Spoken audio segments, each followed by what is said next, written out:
پروردگار ہمارے خالق نے ہمارے دماغ اور شخصیت میں لامحدود اختیارات اور صلاحیتیں عطا کی۔ خدا سے دعا ان قوتوں کو ترقی دینے میں ہماری مدد کرتی ہے۔ عظیم خواب ہمیشہ عظیم خواب دیکھنے والے ہی پورے کرتے ہیں۔ اگر کسی ملک کو بدعنوانی سے پاک اور خوبصورت ذہن رکھنے والے لوگوں کا ملک بنانا ہے تو مجھے پختہ یقین ہے کہ معاشرے کے 3 بڑے افراد یہ کام کر سکتے ہیں: باپ، ماں اور استاد۔ آئیے ہم اپنے آج کی قربانی دیں تاکہ ہمارے بچوں کا کل بہتر ہو سکے۔ انسان کو مشکلات کی ضرورت ہوتی ہے تاکہ وہ کامیابی سے لطف اندوز ہونے کا مزہ لے سکے۔ خوابوں کو سچ ہونے سے پہلے ہی آپ کو خواب دیکھنے ہوں گے۔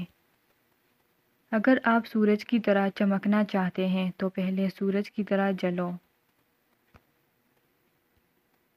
جب بچوں کی عمر 15، 16 یا 17 سال ہوتی تو وہ ڈاکٹر، انجینئر یا سائنسدان بننے یا مریخ چاند پر جانے کا فیصلہ کرتے ہیں، اور یہ وہ وقت ہے جب آپ ان پر کام کر سکتے ہیں۔ آپ ان کے خوابوں کو شکل دینے میں ان کی مدد کر سکتے ہیں۔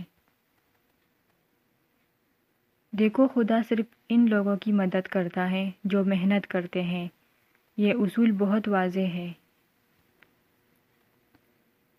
مجھے یقین ہے کہ جب تک کسی نے ناکامی کی کڑوی گولی نہیں چکھی، اس کو کامیابی کی خواہش نہیں ہو سکتی۔